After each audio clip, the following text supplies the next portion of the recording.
Hello everybody, hope you all are doing good. Today I'm teaching via the video, and so don't worry, I put this, what you're seeing today is also on YouTube, which is connected to Power School. So you can see if I'm going too fast, you can go back and get it there. So some of this is overlap. We're going to start with miracle number 3, and we're kind of going through this. After we're done with this PowerPoint, then we're going to circle. And then after we're circling, then we're done with this part right here. So let's just, everybody get your St. Patrick's PowerPoint note worksheet out. Hurry up, get out. And while you're getting it out, let's start with 21.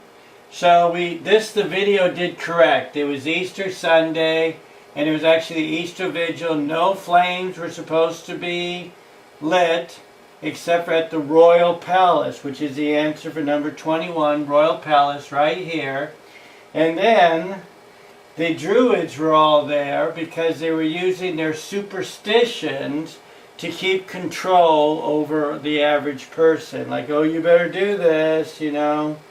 And so 23 said, what did Patrick light? Well, on this hill of the slain, Patrick lights the Paschal fire, which is the answer for number 23. He lights that Easter fire, and that's the only one burning.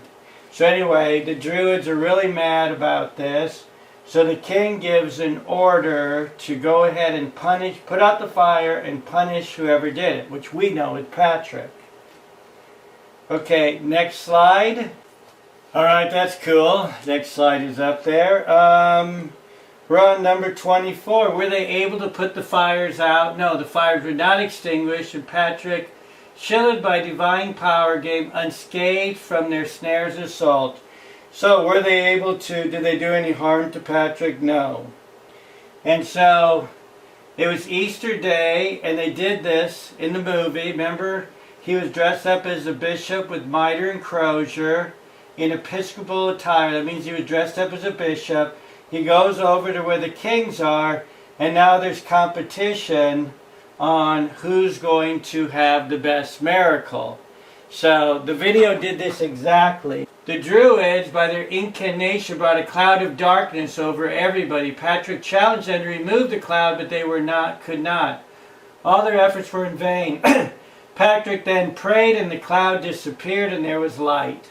The sun sent forth its rays, and the brightest sunshine lit up the scene. Again, that's exactly what you saw in the video. They did that perfectly. Again, by demonic power, the arch-druid Luca was lifted up high in the air. So, number 25, the Druids brought in darkness, but Patrick prayed and brought sunshine.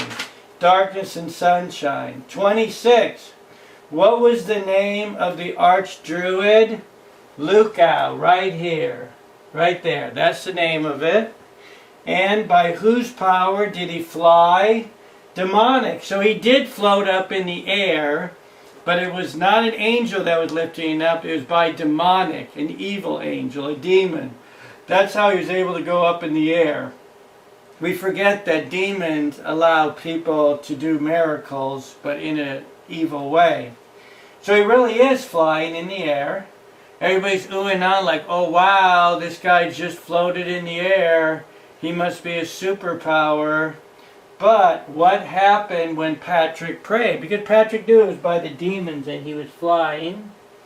And so when Patrick knelt in prayer, the Druid from his flight was dashed to pieces upon the rock. The answer is below. This is your answer for number 27. And yes, I should have gave you more room. After Patrick prayed, the arch-druid fell from the sky and went splat on the rocks like a bug on a windshield. I mean, this guy is up there and he falls down on the rocks and he goes splat like a bug on a windshield. Just picture that, like a bug on a windshield. Okay? So this is the answer for number 27. Everybody got that?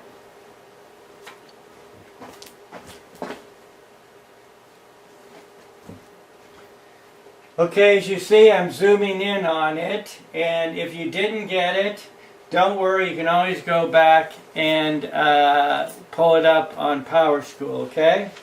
So we're going to move on to number 28. 28. Now we're almost to the end. Hang with me on this.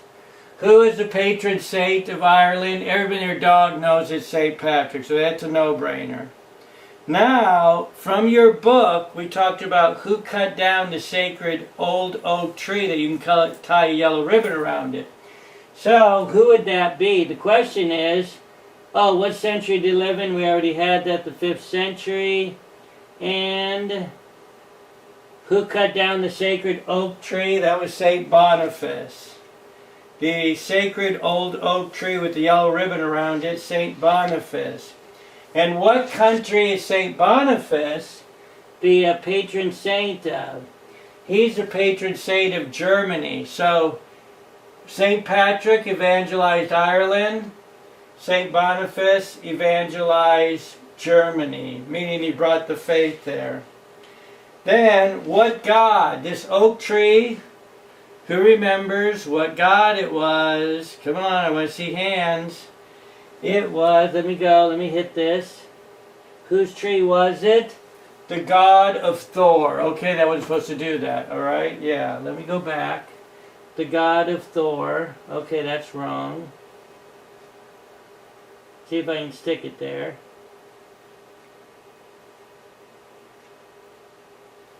Okay, something's wrong with this. Trust me, it's Thor. Thore. And do tree huggers still exist in our time? Unfortunately, yes, they still exist. This actually shouldn't be here. Let's see what's going on here. Yes, they still exist, of course. And what did St. Boniface do with the wood from the tree of Thor? That's how you spell Thor, by the way. He made a chapel with it. And that's the number 33. He made a chapel with it. And what the pagans think? These are all from your worksheet. What the pagans think would happen to him? That he would be struck down dead. That's the answer for number 38. He'd be struck down dead. That's it. They thought he'd be struck down dead. Write that down for number 34. I'm going to zoom in on it. Okay, write it down. Alright, again, this will be on, if you didn't get this, you can pull it up on Power School. And what century you live in. So I'm going to move it. Everybody got that? We're going to move to the next one. Here we go.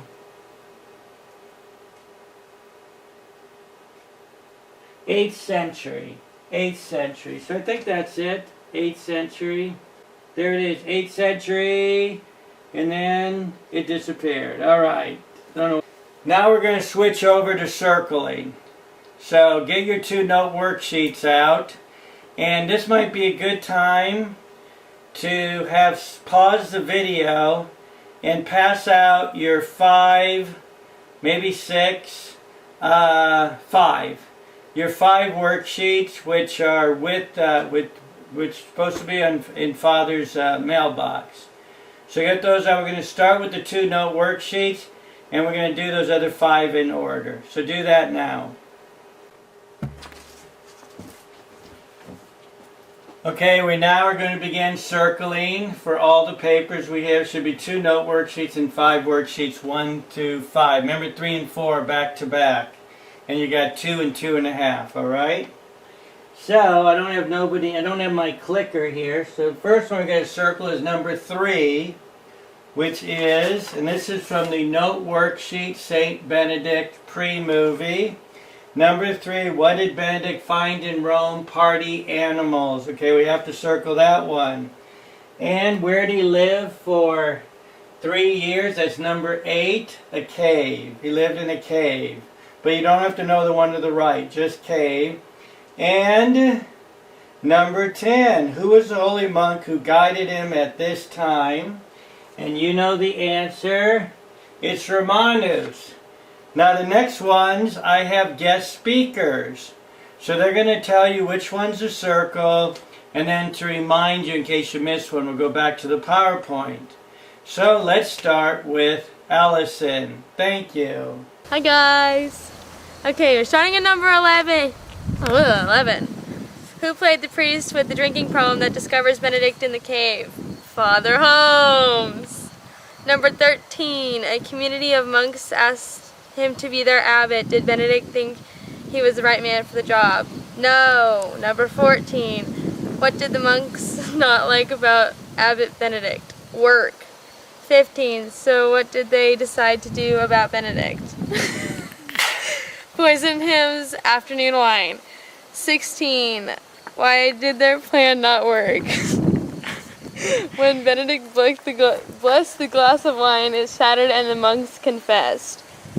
19. Where did Saint Benedict build his famous monastery? Monte Cassino. Number 20.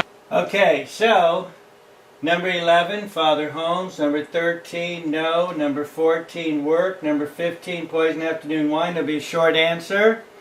And number 16 is also a short answer. Why it didn't work? When Benedict blessed the glass, it shattered. The monks confessed. There's 3 parts to that, okay? So make sure you have this. We're not going to stall on this because you can always pull it up on PowerSchool. Okay, let's keep going. Circle number 20. What do we call his rules on how to be a good monk? Rule of Saint Benedict. Circle 21. What was Saint Benedict's motto? Prayer and work. Circle number 23. What did Saint Benedict do to free the young monk? Slap him. Oh. Who is Saint Benedict's twin sister? Saint Scholastica. That was correct, yeah. And Circle number 32. What popped up out of nowhere so Ben and the monks could not leave? Thunderstorm. thank you for that. So we circled number 20, Rule of St. Benedict. 21, prayer and work. 23, slapped him. And on the back side, we went to 28, Saint Scholastica. And number 32, thunderstorm. Now we got another guest speaker. Number 38, blank and blank. Who is known as the apostle of the Slavs? Cyril and Methodius. Cyril and Methodius. Cyril and Methodius. Number 39, blank and blank. Name 2 nationalities that are Slavs. That was bad English. Yeah, Polish, Polish and Czech. Okay, number 40. What were their nationality? Greek. Okay, that was number 38, Cyril Methodius. And number 39, Polish and Czech. And number 40, their nationality was Greek. So now we have another guest speaker. Who joined the priesthood first? Methodius. Wait, you didn't tell him what number? Oh my goodness, Father. 41. 42. Who was the philosopher? Cyril. 43. Who was the one that gave the Slavic people their first alphabet? Cyril. 44. Who made final vows in Rome as a monk? Cyril. 45. Who was ordained a bishop in Rome? Methodius. 46. Who died first? Cyril. 47. Who continued the project of evangelizing the Poles and the Czech people? Methodius. Okay, did you get that? Number 41 was Methodius. 42 and 43 and 44 was all Cyril. 45 was Methodius. 46 Cyril. And 47 Methodius. Now another guest speaker. Circle number 50. That's so gross. One is Cyril and Methodius' feast day. Use that. February 14th. And number 50, February 14th. That's going to do our guest speakers. Now go over to St. Patrick PowerPoint. Okay, the first one is number 1. What century did St. Patrick live in? 5th century. But you don't have to know Dad's name.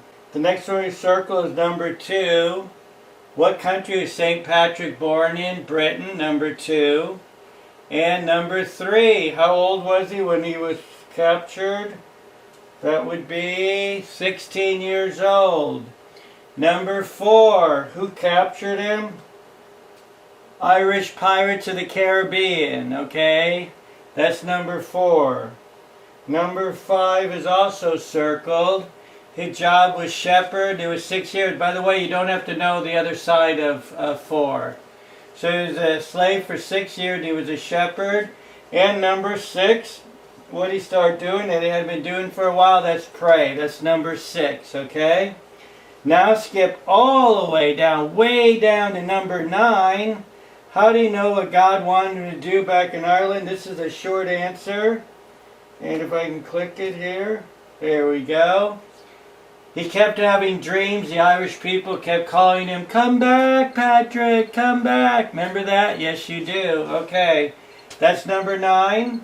That's going to be a short answer. Hopefully you have the answer. Now number 14 is, what was his plan converting Ireland? He would first convert the leaders, then convert the rest. Okay? Then after 14 is 15, circle 15, and that is what happened when Ducal was going to go cut him with his sword. His arm became rigid as a statue, right there, okay? After 15, go all the way down to 17, and that is barn. What did Ducal give Patrick? Because he had a conversion, that's a barn. And then, did he say his first mass there? Yes. Barn, yes. After 17 is 20. What did the Druid first try doing? It was snakes. First tried snakes, and then Patrick made him leave, right? Number 22, what did Druids use in order to keep control of the common people? They used their superstitions. Right there, it's number 22. After 22, is 24. Were they able to put the fire out? The answer is no. And the other answer, the other half of that, said, were they able to do any harm to Patrick? No. Turn the page, okay? Then, now that we're all turning our page, we got the next one, which is number 26. And it says, not the one to the left, but the one to the right. That's the ... It said, by whose power could Lucal fly? That was demonic power. Then circle number 27. It was 27, say. 27 is a short answer. You already have it. What happened after Patrick when he floats up in the air? How did he come down? He fell to the ground and went splat on the rocks, like a bug on a windshield. You can draw pictures of this splat and all these guts and brains and intestines flying all over the place. Pretty awesome. Alright, then finally is number 29. Who cut down the old oak tree? That'd be Boniface. And number 31, whose tree was it? It belonged to Thor. And the one to the right. Did tree hugger still exist? Yes. And finally, one we're going to circle is number 34. And that is, or 33 built a chapel there. I'm sorry, 33 is circled. Then 34, they thought he'd be struck down dead by lightning. So there it is. You can see this page. And you can get it, like I said, on your own and pause it. So we're going to stop right, we're not going to stop right there, but we're going to pull out your other worksheets in order right now. Alright, everybody should have worksheet chapter 3I, the first one. The first we're going to circle is number 4, which says, what 4 centuries were grim for the Roman order? And that's the 5th to 8th. Those centuries were grim. Next one we circle is number 6, and the question is, who brought an immediate collapse to intellectual activities at the West, the fall of Rome? And number 7, what was the only focus of intellectual activity after the fall of Rome? That was just in the church. I got a better plan on doing this. Okay, the church. And that's number 7. And number 8, during this period were the Roman roads unsafe? Yes. Did people live in fear? Yes. And did crime increase? Yes. Yes, yes, and yes. That was number 8. Okay, so all 3 are circled. Now we go down to number 11. Were the Romans ever to conquer the barbarians in their own territory? The answer is no. They weren't even able to, even in their own territory. They couldn't handle them. From 11, go all the way down to 19. What modern country was settled by the Franks? And it is France, number 19. Remember, you see F-R-A-N, but instead of a K, it's a C, France. All right? That's why it's named that way. Then we circle number 23, and it was, this is a powerful nomadic people of unknown ethnic origins that came from northern China, the Huns. And the leader of the Huns is Attila. And you have to know, what does his name mean? The Scourge of God. So 24, the other half isn't on here, but it's the Scourge of God, the other half of number 24. Okay, that concludes worksheet 3.1. And so now we're going to have a guest speaker for worksheet 2 and 2.5. So let's go to that, okay?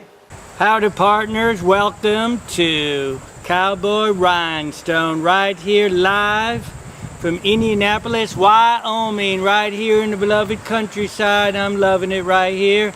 I'm happy to share with you worksheet number 2 over chapter 3. That's right. Don't you forget it. First one you need to circle is number 1, monasticism. That's right, said. It's a way of life characterized by prayer, self-denial, living, seclusion. That would be monasticism. I did not say that right. That's right. Anyway, number 10. During this area, with more people in rural areas, say there was more people in the rural. Answer for that is rural. That's a 50-50 chance you get that wrong. You lost it. Just remember 409. That's right. Okay, number 12. That's right, 12 between you and me. What became the chief center learning? Monasticism. Oh, sorry, it's monasteries. That's right, they're pilgrim monasteries. After number 12, number 13 is always after number 12. And that is, who was that copied and retained the literary works of the Greco-Roman civilization? That would be the monks, that's right. And after number 13, you got number 16. What is number 16? Who saved Western culture? That's right, it was the monasteries. Got that? You bet. And after number 16 is number 20. Who taught most people how to read and write? That would be the monks. Them monks did all the teaching. That concludes worksheet number 2. We're going to go with the review right now. All right. Thank you, Cowboy Rhinestone. Awesome dude, isn't he? Okay, just to recap. Number 1, monasticism. Number 10, rural. 12, monasteries. 13, monks. 16 monasteries and 20 monks. Notice there's a pattern here. So, everybody got that circled? Now we're going back to them for worksheet 2.5. All right, Pilgrim, we're now on worksheet 2.5. I hope you have that in your hand right there. Number 30. In Ben's rule, how many hours should a monk sleep? 6 to 8 hours. How many hours do you sleep? Yeah, you need more. Number 30. Number 32, to the right. To the right. Can you own property if you're a monk like a Kuda? The answer is no, you can't do that, all right? After number 32 is number 33. 33 always follows 32. All right, it says, this person has virtually all power to govern the monastery. That would be the abbot. Abbot, okay?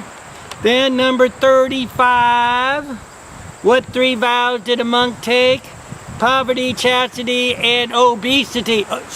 Obedience. Sorry about that. Poverty, chastity, and obedience. Okay? Then number 37. You circle number 37 right now.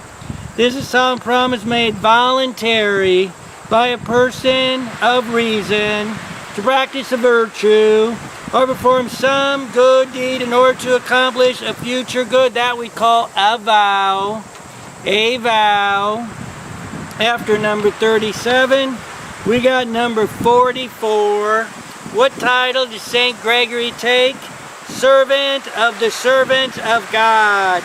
That's right, number 44. All right, don't worry, we got a review going right now. All right, thank you, Rhinestone. Now we're at worksheet 2.5, it was number 30, 6 to 8 hours.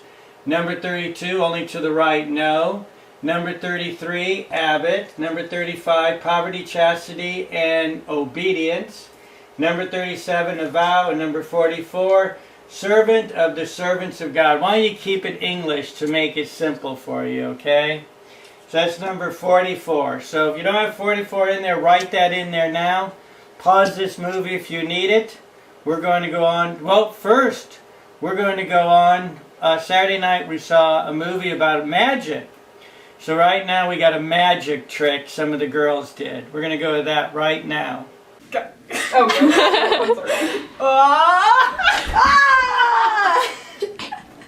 Okay, now we're on worksheet 3 over chapter 3, St. Patrick. This is now, if you have worksheet 4 in front of you, turn it over.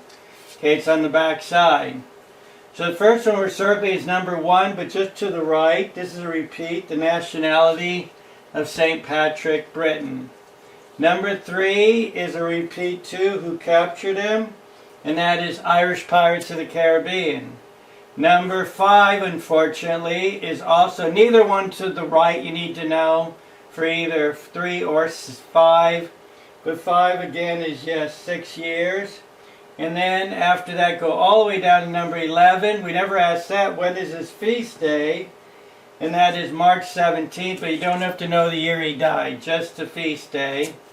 And after number 11, go all the way down to number 21. And for the sake of argument, we're going to say one of the greatest contributions is 2 words, and that is frequent confession. Frequent confession. So if you don't have that, just write it, and that way we're on the same page. Frequent confession. And finally, number 25. Did the Irish enroll the penitent? No. Did the Irish limit it to once a lifetime? No.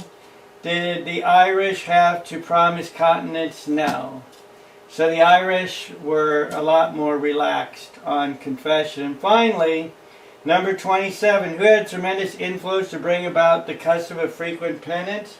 And that, of course, is the Irish. Okay? So now turn it over, and on the back side, okay, worksheet 4 over chapter 3. That's the back side. And number 1, who is the most important Anglo-Saxon of his time? It's not Father Holmes, it is St. Bede. Should be capital S-T. Number 6, who worked out the mathematical problem to figure out the BC-DC, distinction of time, and gave us the calendar? And that is St. Bede. You don't know that he's the one that did all the math on that. And number 9, who did St. Boniface succeed in converting? Nobody else could. And that was the Germans. Germans. St. Boniface did it. Number 11, was St. Boniface, was St. Boniface ever made a bishop? 17 is yes. And the other half, which is, did St. Boniface ever struggle with despair? Yes. So it wasn't easy for him. Number 18 was a repeat, but I might use this wording because I like the answer better. Instead of just Thor, I want the oak of Thor. So I'm going to use this question instead of the other one. What was the sacred tree called that Boniface cut down? Oak of Thor. So that other one we circled that said Thor, I probably won't use it. Probably just use this one, Oak of Thor. That's number 18. And finally, number 20, what did he make out of the wood of the tree? That's the same as the other one. And that is a small chapel. I think the other one I had you just put chapel. I think we're going to stick with small chapel. So I think we're going to stick with this one. Okay, that leaves us worksheet 5. But first, let us go to some vandals in my house. Thank you. Look at his table. Oh my gosh. What a mess. What a mess. Father, you pig. About 4 months ago, this was clean. Like Allison and Julia. Yeah, we cleaned it. We spent our time cleaning this, and now it is a total mess. What do you guys have to say about this? Nothing? Okay. Okay, worksheet 5 over chapter 3. Our last one is exciting. This is tough for me. I got a stick, I got a phone, and I got a computer. I got to push the button with this. Circle number 1. Who were the first missionary among the Slavs? That's right, you guessed it. Saint Cyril Methodius. And number 2 is a repeat, but we're circling it anyway. And that was, what nationality were they? And that is Greek. But I don't want you to circle the one to the right. But on number 3, you're only circling the one to the right. This is number 3, and the question is, what century did they live in? I don't think we asked that. And so it's the 9th century. That's Cyril Methodius lived in the 9th century. I don't think we circled that before. Now go all the way down to number 6. Which one of the brothers developed the alphabet for the Slavs? That is a repeat, and you guessed it, it's Cyril. Right there, see that? Right there, there it is, number 6. Then go all the way down from 6 to 13. 13, did they both give permission to use the Slavic language in the liturgy? And the answer is yes, 13 is yes. Then go down to 15, who made the final vow as a monk? But you don't have to know the one to the right, that's a repeat. And that would be Cyril again. Yes. And I hit it prematurely. Number 16, who was the one made a bishop? Methodius. So these two are repeats. I admit it, but you don't have to know the one to the right.